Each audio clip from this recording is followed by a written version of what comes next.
I'm going to walk you through how to get organized with this progress monitoring binder. You're going to need some materials to get it all set up.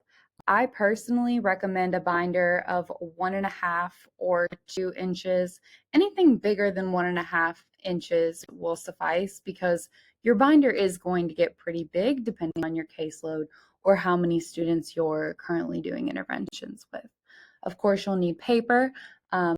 You'll also need tabs for your binder. I have 6 of them, which covers each section of the binder. So progress monitoring plans, a progress monitoring schedule, my progress monitoring probes that I have copies of, paper copies that I allow my students to read from or solve math problems with. I have student graphs for the current students on my caseload, and then I have extra copies of the graphs. It's always good to have those on hand when you need to change them out, as opposed to running to the printer every time you need to change a graph. If you're doing this paper pencil, you may need some markers, but there is a completely editable PDF. You just can't color in the graph on the PDF. And you'll need whatever progress monitoring materials you use. In my district, we use FastBridge. So for the demonstration purposes today, I'll kind of just be going over FastBridge. But in a later video, I can probably show you some other resources regarding easy CBM or DIBELs if that is helpful. And then also I use page protectors just so that I can maintain this binder over time for the portions of the binder like progress monitoring plans, schedule, probes. All of these 5 are in a page protector. That's just my personal preference. It doesn't matter to you. Here are 3 pictures just to give you a reference of what my binder looks like. We don't have color copying at school at the moment. It is down, so please don't judge my black and white. The first picture is just the cover. The second page is just showing you the table of contents and then how my tabs are lined up. Progress plans, progress monitoring schedule, progress probes, student graphs, and then the extra copies that you could necessarily see in this photo. Now that I've kind of shown you the tabs and how I have the binder organized, we'll actually go into the editable PDF and play around together so that I can model how to use it for you. So when you purchase the binder, this is what it will look like. And you will be able to have it just like it is in my binder. There's my little thank you. Okay, so this section is progress monitoring plans. The intention of this section is really to be organization. If your district doesn't already provide you with specific documentation for interventions and what you're doing, how often you're doing it, I've only worked within my school district. I don't know how other schools and districts are doing it. So I just wanted to provide an organized area to show who you're intervening with and what you're doing in case they didn't already give that to you. You might also be a teacher and you are running small groups within your classroom, and you maybe want some documentation of that to show I am differentiating for these students, or I am running small groups and tracking their progress. This could also be a section that works for you. Personally, when I get started, I just look at my kids' IEP goals and I go from there to set up progress monitoring on my platform. However, if there was a IEP goal that there wasn't a probe for on my platform, then I might use this section to create something a little bit more regular, like a behavior chart. So when you look in your progress monitoring plans section, you're going to see a page that looks like this. And I like to use the editable PDF part of this to print it so that I already have it in the binder, and I'd recommend you do that as well. For demonstration purposes, I'm going to use fake names for my students. The data itself will be real and some of the other components are real. However, for confidentiality, I just want to make sure that they are protected. So the first student that I'm going to work with is Hercules. And Hercules is being progress monitored on FastBridge CBMR level 5. And if you don't know what that means, it's basically a running record of a 5th grade level passage. And that's how I'm tracking his reading fluency. So with that said, I'm going to put reading fluency and accuracy, maybe grade level text. Get however specific you want to. It really doesn't matter. In my classroom, I use Spire instruction. This follows the Orton-Gillingham approach, and he is in level 3. I see this student for 60 minutes a day, and I see him 5 days a week. And the mandated progress monitoring is every 2 weeks, but we aim to do once a week just in case there's like spring break or something like that. So for frequency of progress monitoring, I'm going to put 1 per week, and I'm going to be happy if I get 1 per week, and if I get every other week, it'll also be okay.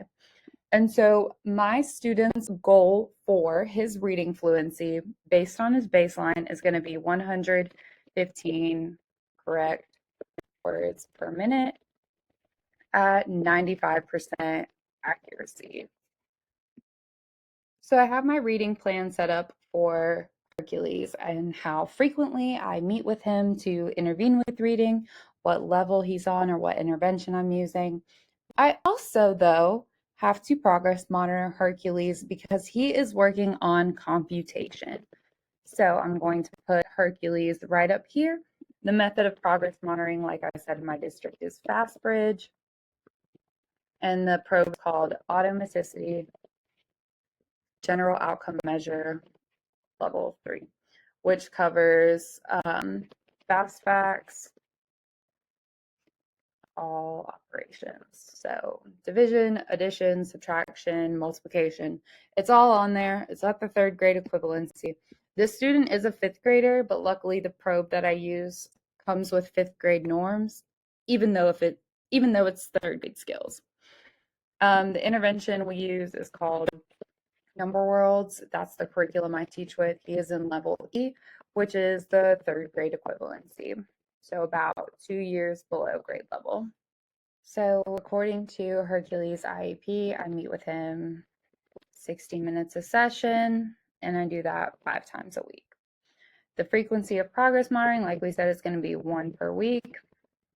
And the goal for him is 20 correct problems.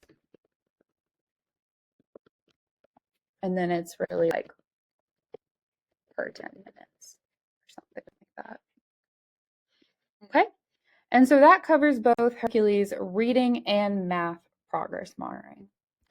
I have other students that I provide specially designed instruction to. So for the sake of it, we're going to call this next student Aphrodite.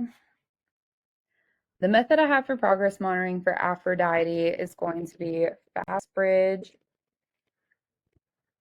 curriculum-based measure reading level 4.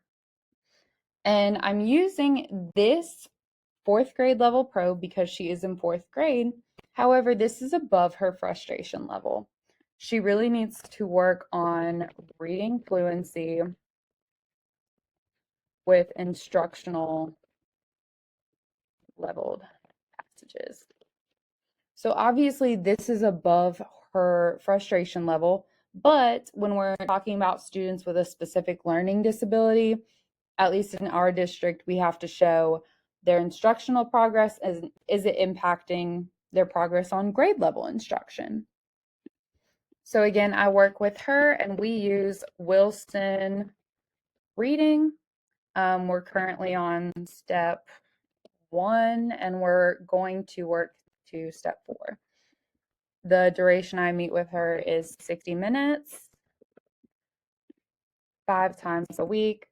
And because this is tracking her gains on 4th grade level text, and it is at her frustration level, I'm not going to worry so much about this. I'm going to do 1 every 2 weeks, just to see if the instruction that I am providing is helping her make those gains. And so for her, I had a goal of 65 correct words per minute.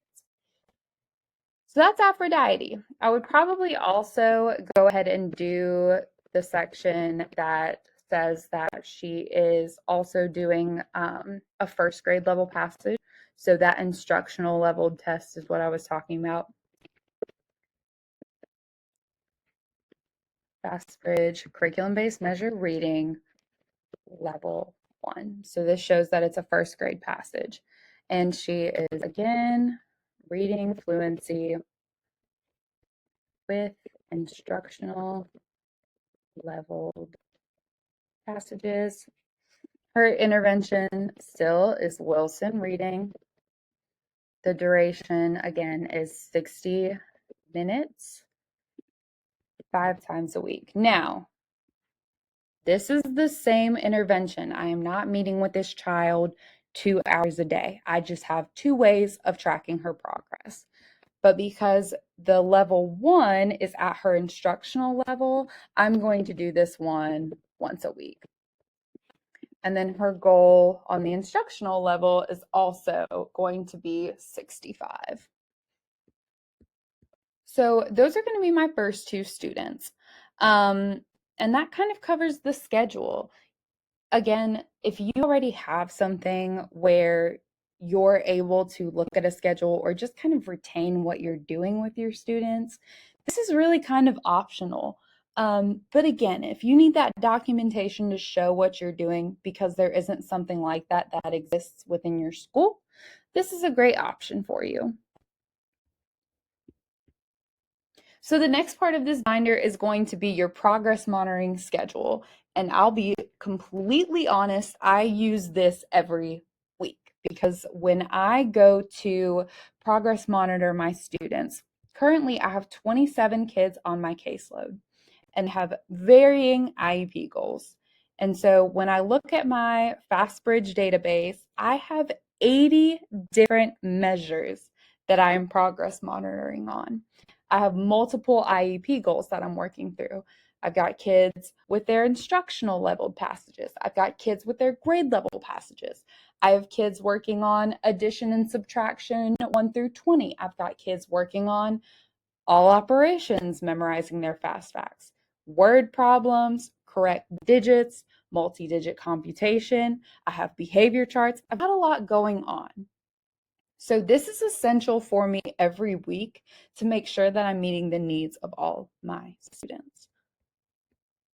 The worst thing you can do is not have the data or have really large gaps in your data when you're progress monitoring, because it makes it very hard to interpret how the student is progressing over time. So I'm going to say that the teacher is Calliope Velatius, that is me. Honestly, I just leave the week of section blank because I keep a lot of copies of this and I just write the week of when I start progress monitoring. So this part I leave blank. The progress monitoring probe is going to be where you get organized, right? So I have a variety of probes that I use and multiple students using that same probe. So for example, I was talking about the FastBridge CBMR, or the curriculum-based measure for reading. And then I have level 5.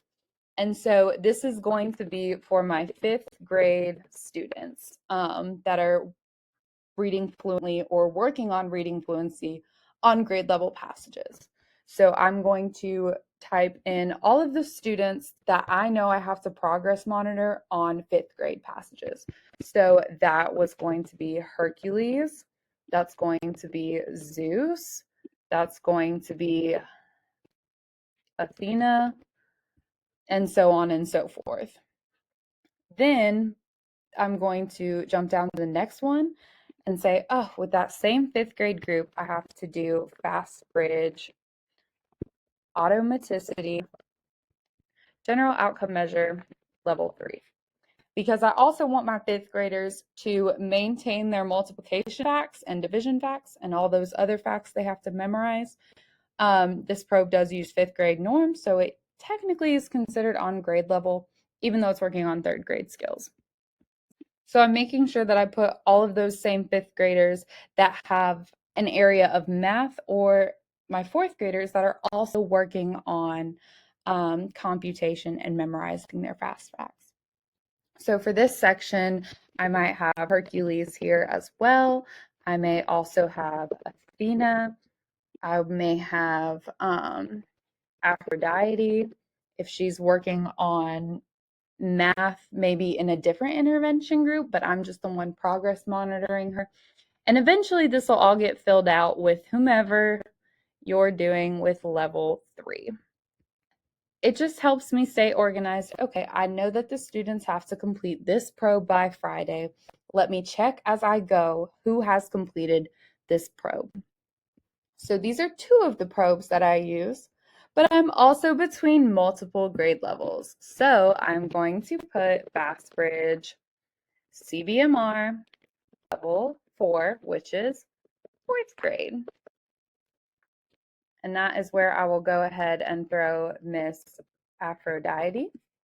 And then all of the other 4th graders I have that I'm tracking on the 4th grade probe.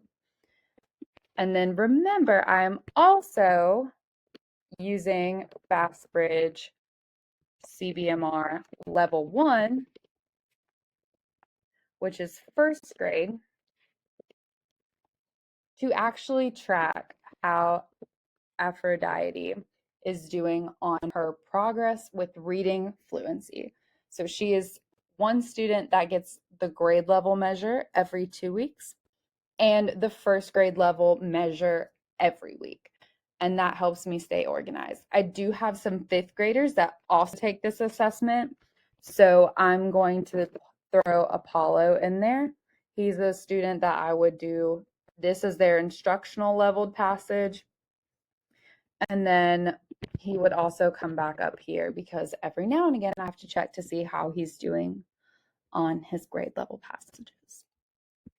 Other probes that I use are Fastbridge FAP level 4, which is just their progress on word problems. Other students that I have are students in transition, so they may be on DIBELs and they're doing oral reading fluency. May have students that are doing Fastbridge level 5, the word problems probe again. And I may even have one student out there that's working on number identification. Typically that doesn't happen in 5th grade unless you have an outlier in your group, or maybe you're helping your other case manager, or maybe you have more than just 2 grade levels you work with.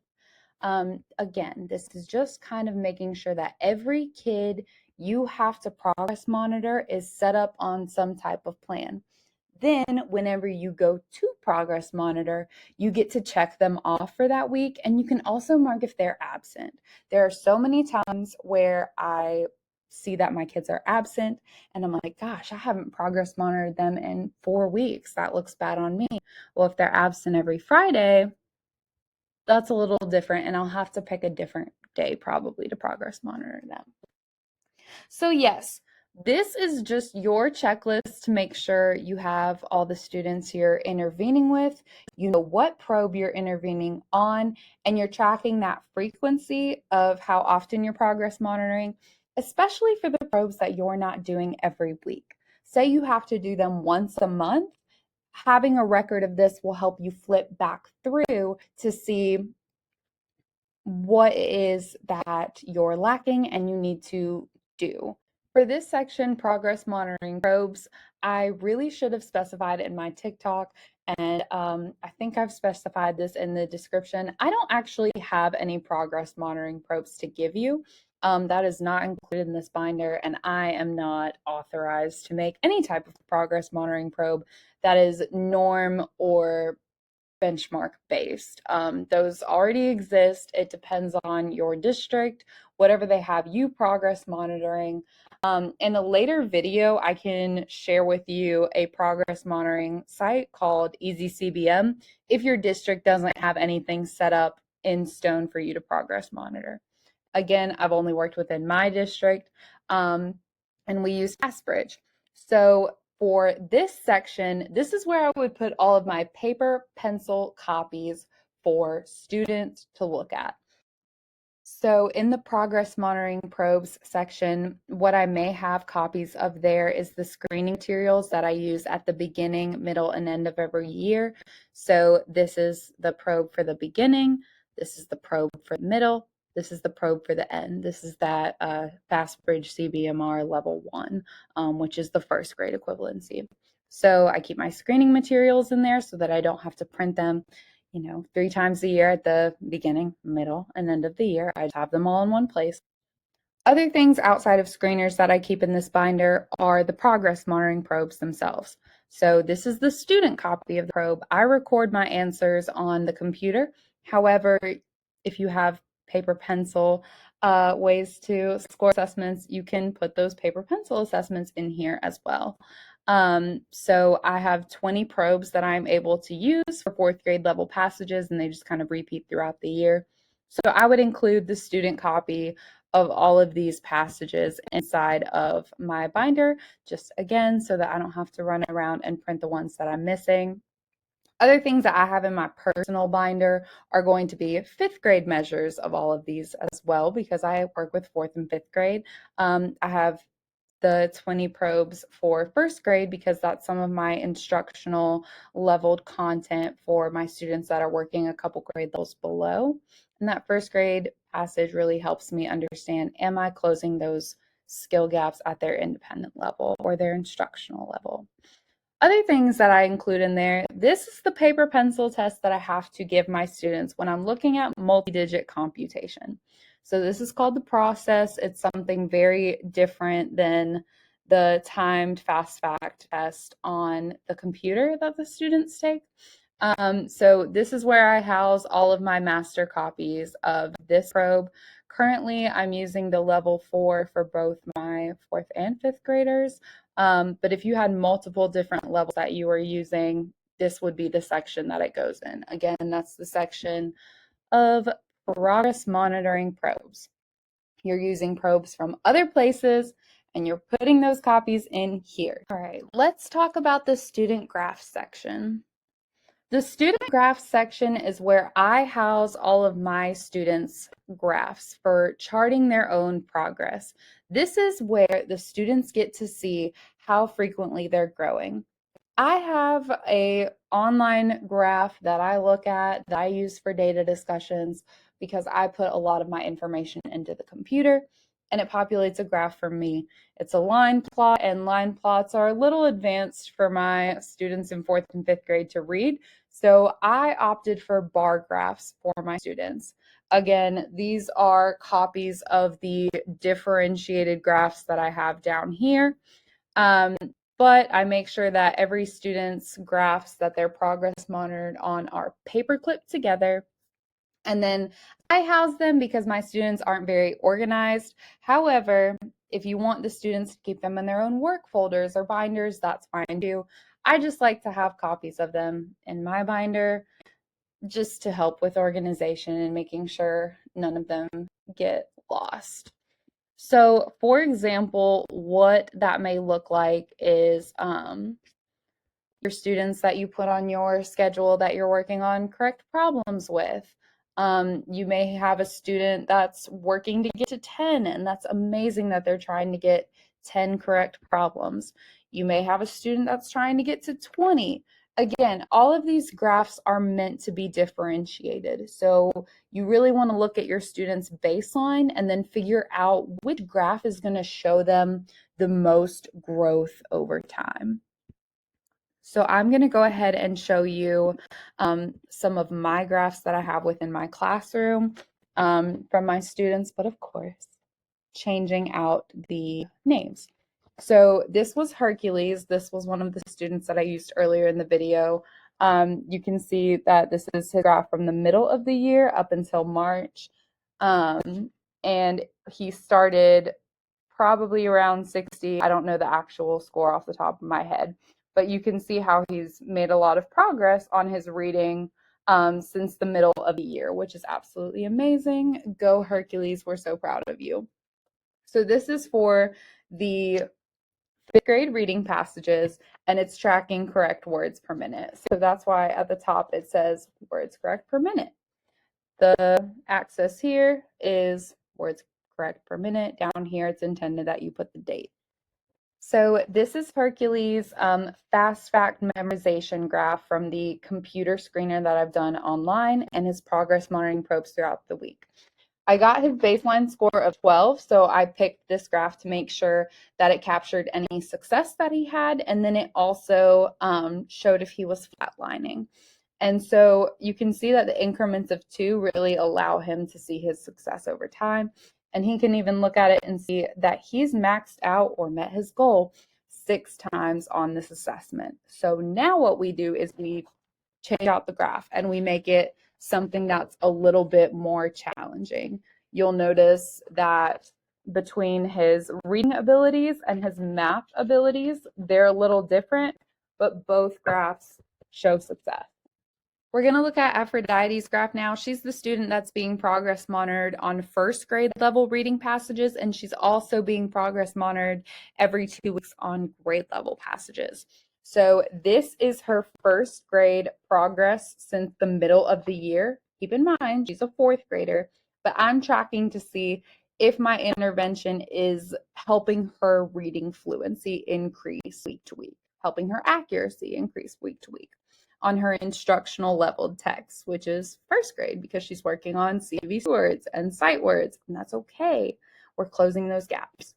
So she can see that she started probably at the beginning of the year, 20 correct words per minute. Now we're at the middle of the year. And she is making progress and really beating her score. She's met the goal once for her instructional leveled passages, and she's coming close to meeting the goal again. I also had 65 correct words per minute as her grade level goal, which is awesome because it shows, again, middle of the year to the end of the year. As she's making progress on her instructional leveled passage, it's impacting how she's growing on her 4th grade level passages, which is really amazing for her to see because she has a little bit of low self-esteem when it comes to reading these grade level passages, just because they are more complex in nature. Being able to see that you're growing on your easy passages and you're growing on your hard passages helps boost her confidence. And you'll notice that the reason why they are differentiated is because when we look at Aphrodite's graph, where this 4th grade level text is at her frustration level, and then we've got a student like Athena, where she started the school year at 100 correct words per minute, and now she's reading close to 170 correct words per minute. If you look at it from afar, both students look like they're making progress, but only that one student and you know where your starting place and where your ending place is. And each graph shows growth, which is the most important thing. If students do flatline on these graphs, which it's happened, or they show a little dip, that's okay. You can have that as an opportunity to have a conference with them. So for example, we can look at Athena's, and here in October to November, we had some Christmas break, we had some Thanksgiving break, we came back from break in January and she had a little dip. And then I went out for my appendectomy for 2 weeks. And so there's a lapse between January and February. But then when she came back in March, she got right back to where she was and she kept going, even without me being there to provide the intervention. So you can have real data-based conversations with your students. You can take these graphs to IEP meetings. You can take them to parent-teacher conferences. Yes, it's data documentation, but personally, I think it's best for the students. It is most beneficial for them to see how they're growing and to own their growth and their confidence and feel proud, because some students might be better at math, some students might be better at reading. You just want to make sure that whatever you're progress monitoring, they're involved in how they are progressing. Students' motivation, they are competitive. They want to do better than they did the last time. If your student is struggling with motivation and thinks, I can't read, The amount of times I've heard that. You can read, and this graph is showing you. So you can't tell me that you don't know how to read because you're growing.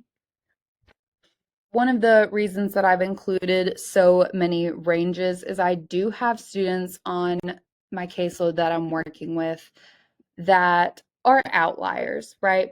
So they may only be growing one correct word or one correct problem a week, and it may take them a really long time to get from no correct problems to 9 correct problems.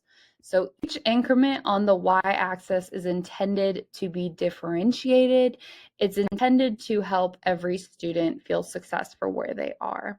Extra copies are just a master copy of pages 17 through 63 of the graphs. I put them in page protectors, and if I need to make extra copies, I will just run to the copier with one of those pages, as opposed to having to filter through the PDF and figure out, okay, which probe do I need, and is it 43 out of 63, or which graph is it?